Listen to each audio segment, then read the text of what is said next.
एक बार फिर से आप सभी का स्वागत है। हम अध्ययन कर रहे हैं निर्गमन की पुस्तक का और अब समय है कि हम उसके तीसरे अध्याय पहले वचन से आगे का अध्ययन करें। यहाँ पहले वचन में लिखा है, मूसा अपने ससुर यित्रो नामक मिधान के याजक की भेड़ बकरियां चराता था। मेरे प्यारे भाई बहनों, यहाँ पर मूसा के ससुर का नाम यित्रो लिखा हुआ है और अभी हमने दूसरे अध्याय 18वें वचन में पढ़ा कि मूसा के ससुर का नाम रूएल है। तो मेरे प्यारे भाई बहनों, यहाँ पर दोनों अलग अलग नाम कैसे लिखे हैं? मेरे प्यारे भाई बहनों, इस बात को लेकर के बहुत सारे मसीह विरोधी इस बात से जो विश्वासी लोग हैं उन्हें भरमाने की कोशिश करते हैं कि देखिए बाइबल में इतने सारे कंट्रोडक्ट हैं। एक जगह ससुर का नाम यित्रो लिखा हुआ है और एक जगह ससुर का नाम रूएल लिखा हुआ है। तो आखिर ससुर का नाम क्या है? मेरे प्यारे भाई बहनों, जब हम बाइबल अध्ययन कर रहे हैं तो हमारे पास ये भी ज्ञान होना चाहिए ताकि इस तरीके की कभी कोई मसीह विरोधी हमसे टकरा जाए तो हम उन्हें जवाब दे सकें कि आखिर यहाँ पर जो मूसा है उनके ससुर का नाम यित्रो है या फिर यहाँ पर जो दूसरे अध्याय में हम रूएल देखते हैं। मेरे प्यारे भाई बहनों, इस विषय में हम आगे और पढ़ते हैं अगर मूसा के ससुर के विषय में, तो इसी निर्गमन की पुस्तक उसके 18वें अध्याय पहले वचन में भी पढ़ते हैं, जब मूसा के ससुर मिधान के याजक यित्रो ने ये सुना। तो यहाँ पर भी हम देखते हैं कि जो मूसा के ससुर है उनका नाम यित्रो ही लिखा है। लेकिन गिनती की पुस्तक जब हम पढ़ते हैं उसका 10वां अध्याय उसके 29वें वचन में, तो वहां पर हम देखते हैं कि मूसा ने अपने ससुर रूएल मिघानी के पुत्र होबाब से कहा। मेरे प्यारे भाई बहनों, यहाँ पर हम देखते हैं कि यहाँ 2 जगह लिखा है रूएल और 2 जगह लिखा है यित्रो। यित्रो तो और भी आगे भी लिखा है, लेकिन रूएल जो नाम है वो केवल 2 जगह लिखा है। तो आखिर मूसा के ससुर का नाम क्या है? मेरे प्यारे भाई बहनों, मैं आपको बताना चाहूंगा कि रूएल और यित्रो ये दोनों ही एक व्यक्ति हैं।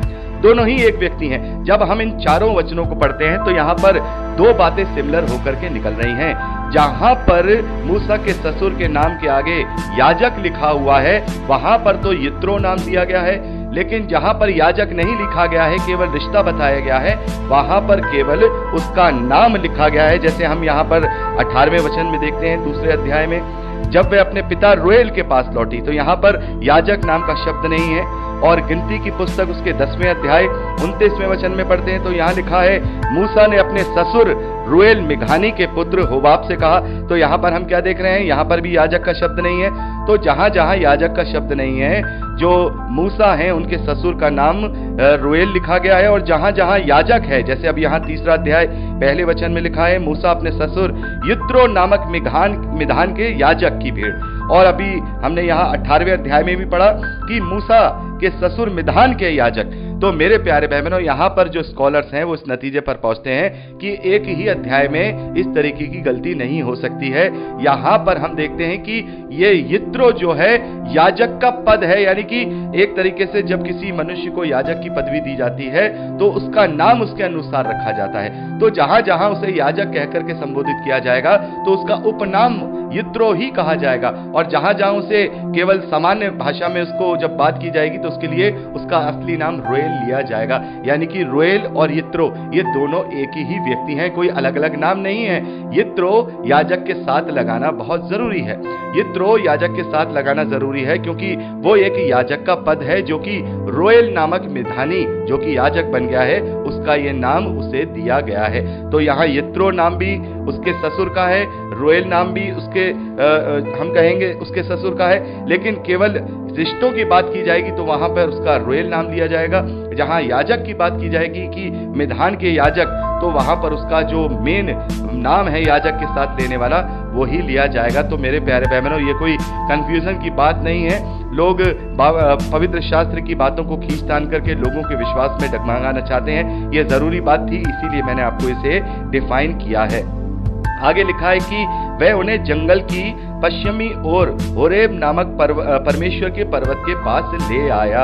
मेरे प्यारे भाई बहनों, यहाँ पर हम देखते हैं कि मूसा अपने पशुओं को चराते चराते होरेब नामक पर्वत के पास आता है। होरेब नामक पर्वत पर ही परमेश्वर ने मूसा को अपने दूत के द्वारा दर्शन दिए हैं। आगे दूसरे अध्याय में लिखा है, और परमेश्वर के दूत ने एक कटीली झाड़ी के बीच आग की लौ में उसको दर्शन दिया, और उसने दृष्टि उठाकर देखा, झाड़ी जल रही है पर भस्म नहीं होती। मेरे प्यारे भाई बहनों, यहाँ पर इस दूसरे वचन को बड़े ध्यान से आप सुनिए। यहाँ पर जो शब्द लिखे हैं उन पर जरा मैं आपका तवज्जो चाहूंगा। यहाँ पे लिखा है कि और परमेश्वर के दूत ने, किसने? स्वयं परमेश्वर ने नहीं, क्योंकि बहुत सारे लोग इस बात में कंफ्यूज हो जाते हैं कि मूसा को परमेश्वर ने दर्शन दिए हैं। किसी को भी परमेश्वर ने नहीं देखा है। इस बात को प्रभु यीशु मसीह ने कह दिया तो इसका मतलब वो सत्य और अटल है। कोई परमेश्वर को नहीं देख सकता जब तक कि वो पाप में पड़ा हुआ है। हाँ, हम अपनी स्वर्गीय आंखों से अनंत जीवन में परमेश्वर जैसा है वैसा उसका रूप देखेंगे, लेकिन अभी तक किसी ने परमेश्वर को नहीं देखा है। और ना ही मूसा ने, ना ही इब्राहिम ने, ना ही इसहाक ने, ना ही याकूब ने, किसी ने भी परमेश्वर को नहीं देखा है। यहाँ पर लिखा है कि परमेश्वर के दूत ने। और जब हम आगे पढ़ेंगे तो यहाँ पर हम देखेंगे कि जो पढ़ने की शैली है वो ऐसा लगेगा कि यहाँ पर यहोवा उससे बात कर रहा है। और यही हमने देखा इब्राहिम के साथ जो 3 पुरुष आए थे उससे दर्शन दे करके, तो वहां पर हम देखते हैं कि वहां पर भी ऐसा लग रहा था कि ऐसा लग रहा है कि परमेश्वर स्वयं उसके साथ बात कर रहा है, उसके साथ चल रहा है, उसके साथ खा रहा है, पी रहा है। तो यहाँ पर बाइबल की शैली ऐसी ही है, जैसा मैं आपको इसके विषय में बहुत अच्छे से समझा चुका हूं उत्पत्ति की पुस्तक में। तो यहाँ पर हम अगर दूसरा वचन नहीं पढ़ते हैं और केवल तीसरे वचन से पढ़ते हैं तो देखिए जरा इन वचनों की शैली देखिए, बड़े ध्यान से देखिए। तब मूसा ने कहा, मैं उधर जाकर इस बड़े आश्रय को देखूंगा कि वह झाड़ी क्यों नहीं जल जाती। तब यहोवा ने देखा कि मूसा देखने को मुड़ा चला आता है। तब परमेश्वर ने झाड़ी के बीच में से उसे पुकारा, हे मूसा, हे मूसा। मूसा ने कहा, क्या आज्ञा? उसने कहा, इधर मत आ, इधर पास मत आ, अपने पांवों से जूतियों को उतार दे, क्योंकि ये स्थान जिस पर तू खड़ा है वो पवित्र भूमि है। फिर उसने कहा, मैं तेरे पिता का परमेश्वर और इब्राहिम का परमेश्वर, इसहाक का परमेश्वर, याकूब का परमेश्वर हूँ। तब मूसा ने जो परमेश्वर की ओर देखने से डरता था अपना मुंह ढांप लिया। मेरे प्यारे बहनों, यदि हम तीसरे वचन से लेकर छठे वचन तक पढ़ेंगे तो ऐसा महसूस होगा कि यहाँ पर परमेश्वर ने स्वयं मूसा को दर्शन दिए हैं और परमेश्वर स्वयं मूसा से बात कर रहे हैं। इसका कंफ्यूजन हमारा दूसरे वचन को पढ़ करके होता है। तो इसीलिए हमेशा हमें बाइबल के सही संदर्भ और कॉन्टेक्स्ट को लेकर के पढ़ना है। दूसरे वचन को पढ़ के हमारा सारे डाउट क्लियर हो जाते हैं कि परमेश्वर के दूत ने एक कटीली झाड़ी के बीच आग की लौ में उसको दर्शन दिया। तो कौन वहां पर आया? परमेश्वर का दूत आया। वहां पर स्वयं परमेश्वर नहीं आया है। मेरे प्यारे बहनों, चाहे जितने भी दर्शन लोगों को मिले हैं वो स्वयं परमेश्वर नहीं है, बल्कि वो परमेश्वर के दूत हैं। वो परमेश्वर के दूत हैं। और जैसा मैंने आपको बताया कि जो परमेश्वर के दूत होते हैं वो परमेश्वर के एम्बेसडर होते हैं, वो परमेश्वर के रिप्रेजेंटेटिव होते हैं। यदि वो बात कर रहे हैं तो उसका मतलब यह है कि परमेश्वर उनसे बात कर रहा है। हमें इस बात को समझना होगा और इसी बात के कॉन्टेक्स्ट को लेकर के ही हमें बाइबल का अध्ययन करना है। बहुत सारे बड़े बड़े बुद्धिमान लोग ये कहते हैं कि परमेश्वर ने अपनी त्रिएकता को 3 पुरुषों के रूप में मामरे के 5 वृक्ष के बीच में इब्राहिम को दर्शन दिए हैं। तो क्या वो तीनों परमेश्वर के रूप थे? नहीं, वो परमेश्वर के दूत थे। हाँ, हम ये कह सकते हैं कि परमेश्वर ने 3 पुरुषों के रूप में ये वहां पर इंडिकेशन दिया है कि मैं त्रिएक परमेश्वर हूं। लेकिन हम ये नहीं कह सकते कि वहां पर जो बैठे हैं, इब्राहिम के साथ जो बैठे हैं वो परमेश्वर हैं, कि उसमें से एक पवित्र आत्मा है, एक परमेश्वर है और एक प्रभु यीशु मसीह है। ऐसे बहुत सारे बुद्धिमान प्रचारक हैं जो इस प्रकार का प्रचार करते हैं, लेकिन यहाँ ये बात सही नहीं है। जब हम इसे दूसरे अध्याय से लेकर के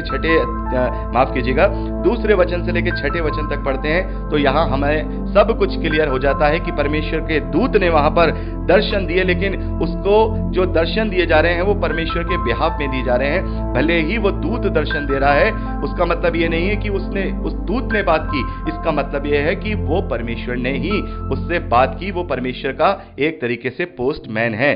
तो यहाँ पर हम देखते हैं कि वो जो झाड़ी थी वो जल रही थी लेकिन भस्म नहीं हो रही थी, यानी कि उसमें से आग तो निकल रही थी, लेकिन वो झाड़ी जल नहीं रही थी। आगे तीसरे वचन से लिखा है, तब मूसा ने कहा, मैं इधर जाकर के इस बड़े आश्चर्य को देखूंगा कि वो झाड़ी भस्म क्यों नहीं हो जा रही है। तब यहोवा ने देखा कि मूसा देखने के लिए मुड़ा चला आता है। तब परमेश्वर ने झाड़ी के बीच में से यहां पर क्या लिखा है, तब परमेश्वर ने झाड़ी के बीच में से उसको पुकारा, हे मूसा, हे मूसा। मूसा ने कहा, क्या आज्ञा। तो यहां पर जब हम इस वचन को पढ़ते हैं कि चौथे वचन को, कि मूसा देखने को मुड़ा चला आता है, तब परमेश्वर ने झाड़ी के बीच में से उसे पुकारा। तो इस वचन को केवल हम पढ़ेंगे तो हमें ऐसा लगेगा कि स्वयं परमेश्वर झाड़ी में से मूसा को आवाज दे रहे हैं, लेकिन हम जानते हैं कि परमेश्वर के दूत ने उस कटीली झाड़ी में मूसा को दर्शन दिए हैं। तो मेरे प्यारे भाई बहनों, हमें वचन को संदर्भ के साथ समझना चाहिए, वचन को संदर्भ के साथ लेना चाहिए। केवल एक वचन को किसी वचन से जोड़ करके हमें अपनी थ्योरी नहीं बनानी चाहिए। तो यहां पर हम देखते हैं कि इस प्रकार से मूसा को परमेश्वर की वहां आवाज आती है, या ये कहें कि परमेश्वर के दूत की वहां उसे आवाज आती है। 5वें वचन में लिखा है, इधर पास मत आ और अपने पांवों से जूतियों को उतार दे, क्योंकि जिस स्थान पर तू खड़ा है वह पवित्र भूमि है। मेरे प्यारे भाई बहनों, यहाँ पर हम देखते हैं कि यहाँ पर मूसा को एक चेतावनी मिलती है। मूसा को यह चेतावनी मिलती है कि यहाँ जब तू आ रहा है ये पवित्र भूमि है, क्योंकि यहाँ पर परमेश्वर ने अपने दर्शन तुझे दिए हैं, तो अपनी जूतियों को तू बाहर उतार दे। मेरे प्यारे भाई बहनों, इस वचन को लेकर के जो ये 5वां वचन है कि अपने पांवों से जूतियों को उतार दे, क्योंकि जिस स्थान पर तू खड़ा है वो पवित्र भूमि है, इस वचन को लेकर के हम देखते हैं कि बहुत सारी कलीसियाओं में ये चलन है कि उनके चर्चेज में एक वेदी होती है और उस वेदी पर एक कैंडल जल रही होती है, वहां पर एक क्रॉस रखा होता है और वहां तक कोई भी जूते पहन करके नहीं जाता है। और उनका मानना यह है कि ये जो वेदी है यहाँ पर परमेश्वर उपस्थित है। और रोमन कैथोलिक चर्चेज में तो बाकायदा हम देखते हैं कि वहां पर मूर्ति वगैरह सारी चीजें होती हैं, लेकिन वो लोग जूता पहन के चले जाते हैं। तो मेरे प्यारे भाई बहनों, यहाँ पर हम देख रहे हैं कि एक जो डिनोमिनेशन है वो बाकायदा मूर्ति रखती है, वो तो जूते पहन के जा रही है, और एक डिनोमिनेशन मूर्ति नहीं रखती, केवल क्रॉस रखती है, मोमबत्तियां रखती है, वो वहां जूते पहन करके नहीं जाते हैं। तो क्या ये वो ही जगह है जो यहाँ मूसा को परमेश्वर कह रहे हैं कि ये पवित्र स्थान है, यहाँ अपनी जूती उतार दे? क्या वो वेदी वहां परमेश्वर है? क्या वो उस वेदी पर, उस ऑल्टर पर परमेश्वर है? क्या वेदी का पर्दा ऊपर से नीचे 2 फाड़ नहीं हो गया, जो असली मंदिर का पर्दा था?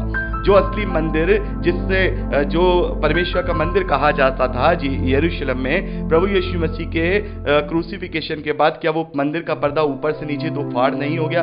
क्या अब हमें किसी वेदी की जरूरत है? मेरे प्यारे भाई बहनों, उस समय जब मूसा को परमेश्वर ने दर्शन दिए हैं, तब मूसा को या इस्राएलियों को परमेश्वर ने ये नहीं कहा था कि तुम मेरे मंदिर हो। परमेश्वर ने ये नहीं कहा था कि मैं तुम्हारे अंदर पाया जाऊंगा। परमेश्वर ने ये कहा कि तुम मेरे लिए वेदी बनाओ और तुम वहां मेरे लिए भेंट चढ़ाओ।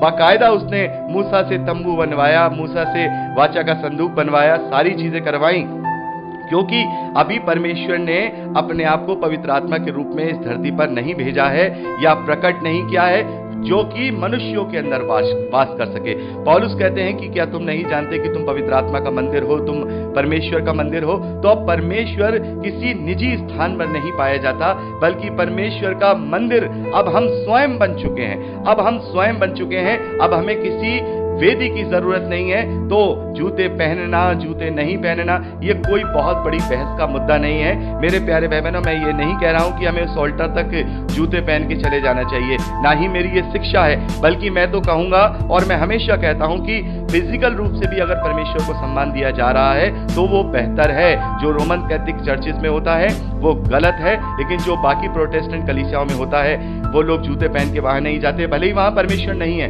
लेकिन हम एक सम्मान के रूप में वहां पर इसको कर रहे हैं, तो इसमें कोई बुराई वाली बात नहीं है। मेरी शिक्षा ये नहीं है कि आपको ऐसा नहीं करना चाहिए। हमें हर एक तरीके से, चाहे वो आत्मिक रीति से हो, चाहे फिजिकल रीति से हो, हमें परमेश्वर को सम्मान देना है। लेकिन इसका कोई ऐसा बड़ा महत्व नहीं है कि इसमें बहस की जाए कि आपको जूते पहनने चाहिए कि जूते नहीं पहनने चाहिए। जैसी भी स्थिति हो, परमेश्वर हमारे मनों को जांचने वाला है, वो हमारा न्याय करता है। आगे लिखा है, फिर उसने उससे कहा, मैं तेरे पिता का परमेश्वर और अब्राहम का परमेश्वर, इसहाक का परमेश्वर और याकूब का परमेश्वर हूं। तब मूसा ने, जो परमेश्वर की ओर देखने से डरता था, अपना मुंह ढांप लिया। अपना उसने मुंह ढांप लिया। तो मेरे प्यारे भाई बहनों, यहाँ पर जो मूसा ने अपना मुंह ढांप लिया है, तो क्या ये खौफ वाले भय से ढांप लिया है या वो डर गया है? क्या वो ये सोच रहा है कि ये क्या हो रहा है मेरे साथ, वो खौफ में आ गया है? नहीं मेरे प्यारे भाई बहनों, यहाँ पर वो परमेश्वर की ओर देखने से, सम्मान से, यानी कि परमेश्वर के भय वाले भय से उसको देखने से डरता था। यहाँ पर वो डर नहीं रहा है कि वो सोच रहा है कि मेरे साथ ये क्या हो रहा है, कि वो डर के मारे वहां से भाग जाए। वो वैसा वाला नहीं डर रहा है, बल्कि परमेश्वर की ओर देखने से डर रहा है। वो वाला भय है जो परमेश्वर का भय होता है। तो इस प्रकार से उसने अपना मुंह ढांप लिया। 7वें वचन में हम देखते हैं, फिर यहोवा ने कहा, मैंने अपनी प्रजा के लोगों को जो मिस्र में है उनके दुख को निश्चय देखा है, और उनकी जो चिल्लाहट परिश्रम कराने वालों के कारण होती है उनको भी मैंने सुना है, और उनकी पीड़ा पर मैंने चित्त लगाया है। इसीलिए अब मैं उतर आया हूं कि उन्हें मिस्रियों के वश में से छुड़ाऊं और उस देश से निकालकर एक अच्छे और बड़े देश में, जिसमें दूध और मधु की धाराएं बहती हैं, अर्थात कनानी, हित्ती, अमोरी, परिज्जी, हिब्बी और युबूसी लोगों के स्थान में पहुंचाऊं। इसीलिए अब सुन, इस्राएलियों की चिल्लाहट मुझे सुनाई पड़ी है, और मिस्रियों का उन पर अंधेर करना भी मुझे दिखाई पड़ा है। तो मेरे प्यारे भाई बहनों, यहाँ पर हम देखते हैं कि परमेश्वर के द्वारा मूसा का आह्वान होता है, मूसा को बुलाहट होती है, और इस प्रकार से परमेश्वर अपने आप को उस पर प्रकट करते हैं और कहते हैं कि मैंने अब इजरायलियों की बातों को, उसके दुख को सुन लिया है, इसीलिए अब मैं आया हूं कि तेरे द्वारा अब मैं उनको छुटकारा देने पाऊं। तो यहाँ पर हमने 9वें वचन तक का अध्ययन कर लिया है, और मैं चाहूंगा इसी की कंटिन्यूटी में अब हम आगे इसका अध्ययन परसों करें, ताकि हम इसको बहुत ही डिटेल से बात करना चाहेंगे, क्योंकि बहुत कुछ ऐसी बातें इस तीसरे अध्याय में हैं जिन्हें हमें डिटेल से समझना और जानना जरूरी है। तो यहाँ हम 9वें वचन तक तो पढ़ चुके हैं, लेकिन परसों हम 7वें वचन से दोबारा फिर से शुरू करेंगे। तो आज के लिए इतना ही। प्रभु आप सबको आशीष दे। Praise the Lord. जय मसीह।